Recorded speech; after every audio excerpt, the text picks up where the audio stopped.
Raphaël Yerushalmi, bonjour, Boker Tov. Boker Tov. Alors, nous sommes en pleine incertitude ce matin. Le djihad islamique annonce qu'il accepte un cessez-le-feu. Israël ne réagit pas. Il y a eu plusieurs tirs depuis ce matin en direction du territoire israélien. Vous pensez que c'est sérieusement la fin de ce round de confrontation entre Israël et le djihad islamique ? Si on se base sur les rounds précédents, effectivement, ça a tout l'air d'une fin des hostilités qui approche et donc d'un accord plus ou moins tacite de s'en tenir là. On sait aussi par expérience qu'à chaque fois qu'il y a une déclaration de cessez-le-feu unilatérale ou bilatérale, il y a toujours des tirs sporadiques qui continuent jusqu'à 2-3 heures après. Cela est dû à plusieurs raisons, dont les deux principales sont que la chaîne de commandement du côté des terroristes n'est pas du tout la même que dans une armée régulière, où une fois que l'ordre est donné, il est obéi par tout le monde, donc ça prend un petit peu plus de temps pour freiner, dirons-nous, les flux terroristes sur le terrain. Et puis il y a toujours le baroud d'honneur, le désir de marquer le dernier point à la fin du round auquel tiennent les terroristes. Mais s'il n'y a pas de catastrophe, parce que ça reste dangereux, puisqu'il y a des tirs, donc on peut encore avoir le danger de victimes civiles israéliennes. Sinon, eh bien, on va vers une accalmie. Alors, une accalmie, mais et c'est peut-être d'ores et déjà le moment de dresser un premier bilan. Est-ce que c'est une accalmie qui se révèle comme une forme de reddition de la part du djihad islamique ? Le djihad islamique sort affaibli, considérablement affaibli de cette confrontation, ou finalement le fait qu'il ait été en confrontation directe avec l'État d'Israël sans le Hamas, et nous allons revenir sur ce sujet, c'est quand même un exploit pour lui ? Alors, en dehors de cet exploit, entre guillemets, entre guillemets, bien entendu, qui a été de nous embêter, dirais-je, sur tous les plans, économiques, psychologiques, donc d'avoir montré que le djihad islamique pouvait embarrasser l'ennemi israélien, c'est vrai. Mais pour le reste, c'est une immense défaite pour le djihad islamique dont il se relèvera difficilement. C'est une défaite sur le plan militaire avec des technologies et des procédés nouveaux de Tzahal qui se sont montrés microchirurgicaux absolument efficaces sur tous les plans. C'est un affaiblissement donc tactique. C'est aussi un affaiblissement de son image de marque. Il est aujourd'hui, le djihad islamique est complètement isolé. Il n'y a eu aucune manifestation de soutien de la part des autres factions palestiniennes, inclus le Hamas qui l'a carrément laissé tomber, laissé tout seul se dépatouiller avec les Israéliens. Il est perçu aujourd'hui comme une faction marginale et en plus presque comme des traîtres, car en fait ils sont vendus à Téhéran, maintenant tout le monde le sait, et donc ils sont vendus aux chiites, à l'ennemi chiite, alors que tous les Palestiniens sont des sunnites et ils ne sont pas du tout des amis des Iraniens. Alors, je voudrais faire le clair sur une question qui a été posée au cours des 2 derniers jours. Le silence du Hamas, est-ce que c'est véritablement la preuve que le Hamas, lui, a laissé faire Israël faire le sale boulot d'un point de vue interne, que le djihad islamique, que le Hamas lui-même ne pouvait pas gérer en tout cas le comportement autonome de personnes comme Abu al-Atta, et que d'une certaine manière il est satisfait qu'Israël ait fait le sale boulot en éliminant cet archi-terroriste et en affaiblissant le mouvement ? Oui, je soupçonne même que certaines informations qui ont aidé les Israéliens à frapper provenaient du Hamas, car il faut pas oublier que le djihad islamique n'a pas beaucoup d'amis, mais beaucoup d'ennemis, et inclus donc au sein des factions du Hamas. Pourquoi ? Parce que la relation Hamas-djihad islamique a toujours été extrêmement ambiguë. D'un côté, ils sont rivaux, ce sont des adversaires parce qu'ils n'ont pas les mêmes idéologies, ils n'ont pas les mêmes patrons, mais d'un autre côté, l'un a toujours été utile à l'autre. C'est-à-dire que pour le Hamas, le djihad islamique, c'était justement la cartouche libre qu'on pouvait utiliser. On pouvait laisser le djihad islamique, disons, tirer sur Israël ou commettre des attentats. Et après, le Hamas dit, mais non, regardez, ce n'est pas moi, c'est le djihad islamique. Ça les arrangeait bien de jouer cette comédie-là. et pour le djihad islamique, le fait que le Hamas contrôle Gaza et gère la région, ça les libère de toute obligation autre que se consacrer à leur combat de terrorisme. Alors, donc il y avait toujours eu une sorte d'utiliser, l'un utilise l'autre, l'un exploite l'autre, mais en même temps une rivalité, et cette ambiguïté-là, on la trouve dans tout le Moyen-Orient. Alors, c'est tout de même un peu gênant parce qu'on se retrouve dans une situation où bon, le djihad islamique est affaibli par les frappes israéliennes, mais on a l'impression quelque part, eh bien, le Hamas devient une sorte de partenaire pour l'État d'Israël, ce qui semble paraît tout de même assez stupéfiant. C'est-à-dire, on peut, c'est une chose que d'autoriser le passage de millions de dollars pour la population palestinienne de Gaza et pour le Hamas. C'en est une autre que de sentir qu'on est presque devenus les alliés du Hamas. Je pense que c'est une aberration qui restera dans la livre d'histoire. C'est l'aberration Benjamin Netanyahou, c'est-à-dire une théorie politique, une vision de Benjamin Netanyahou de laisser le Hamas en place, trouvant que c'est extrêmement utile pour sa politique, trouvant qu'il est préférable de laisser les Palestiniens divisés, donc Abou Mazen à Ramallah et le Hamas à Gaza. Ça arrange nos affaires, comme ça on n'a pas besoin de négocier quoi que ce soit puisque la Palestine est divisée. Le Hamas, c'est peut-être mieux que l'inconnu, car si on se débarrasse du Hamas, Dieu sait ce qui va arriver après. Toutes ces théories-là mènent à une aberration historique, mais aussi extrêmement dangereuse, car le Hamas n'est la solution à aucun problème, il est le problème. Il est le problème. Et la question que l'on peut se poser, c'est aujourd'hui... le Hamas, que veut-il aujourd'hui ? Est-ce qu'il veut effectivement appuyer cette politique d'apaisement, de calme, de retour au calme, ou alors c'est une politique d'apaisement qui va lui permettre peut-être dans l'avenir, en tout cas de se renforcer pour le moment venu, eh bien, se lancer dans une vraie confrontation avec l'État d'Israël ? Quelle est votre appréciation à ce sujet ?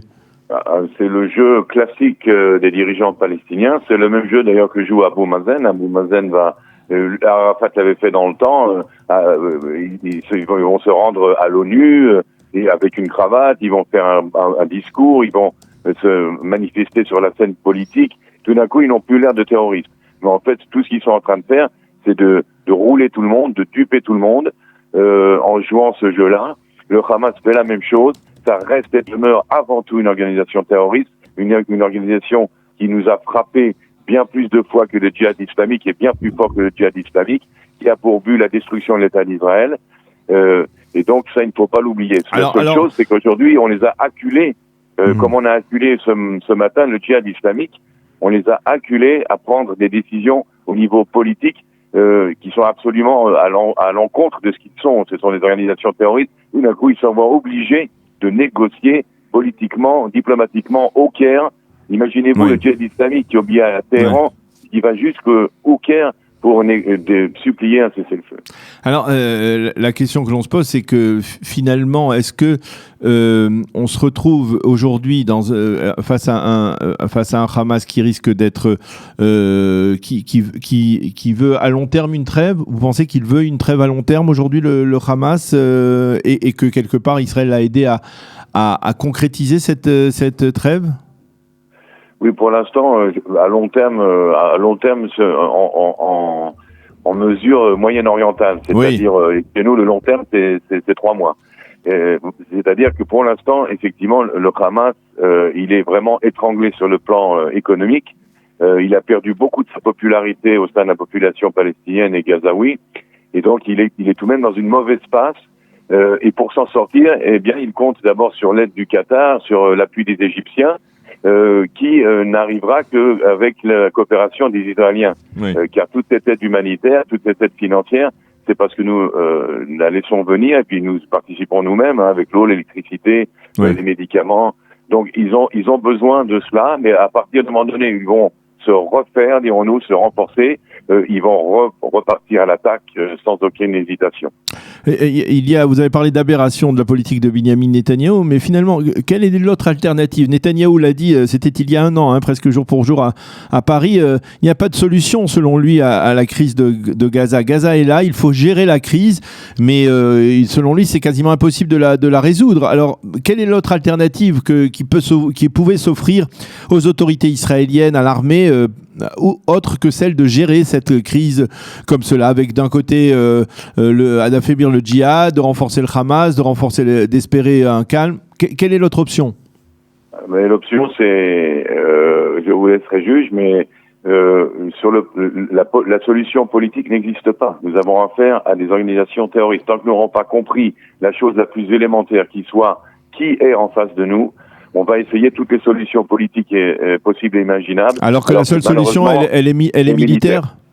Bien sûr. Et alors militaire, ça veut dire re-rentrer dans la bande de Gaza. Est-ce que c'est quelque chose pour vous qui êtes expert en sécurité, est-ce que c'est quelque chose de réaliste aujourd'hui pour l'armée israélienne d'envisager une reconquête de la bande de Gaza? C'est beaucoup plus que réaliste, c'est inévitable. C'est-à-dire ça va finir par arriver et plus on va attendre et plus ça sera difficile. On le voit aujourd'hui, depuis bordure protectrice, le Hamas, le djihad islamique se sont renforcés, ils sont encore plus forts qu'à la veille de bordure protectrice, ils ont encore plus de troupes, plus de missiles, plus d'argent. Les derniers 2 jours que venons de passer nous montrent à quel point ils sont forts et peuvent embêter l'État d'Israël et dangereux. Et à quel point donc nous avons commis l'erreur de laisser tout cela arriver. Il fallait préventivement empêcher cela. C'est une aberration totale. Mais vous voyez bien, Raphaël, vous voyez bien que même les ministres les plus, on va dire, les plus fermes, les plus musclés, comme l'était par exemple Avigdor Lieberman il y a encore un an, lorsqu'il a démissionné, c'était le 14 novembre il y a un an, eh bien, eux-mêmes étaient arrivés avec la prétention d'éliminer le chef du djihad islamique, le chef du Hamas, et finalement il n'a rien fait. Aujourd'hui, finalement, on voit que peut-être, comme disait Sharon, ce que l'on voit ici, on ne le voit pas de là-bas. Le fait qu'il n'ait rien fait, ça, c'est leur problème. Ce ne sont pas eux qui vont décider de si le Hamas va attaquer Israël ou pas. C'est le Hamas qui décide. Or, le Hamas est un ennemi juré d'Israël. Il a déclaré sans problème qu'il voulait la destruction d'Israël. Il œuvre à cela. Il va utiliser tous les moments qu'il peut pour respirer, pour se renforcer. C'est ce qu'il a fait depuis bordure protectrice. Il a repris des forces. Il y a aucune... c'est absolument utopique de croire qu'il y aura un jour un accord de signer avec le Hamas. On n'arrive même pas à signer un accord de paix avec Ramallah et Abou Mazen, qui sont soi-disant plus modérés. Alors, a fortiori, avec le Hamas, aucune chance. Le problème est un problème sécuritaire.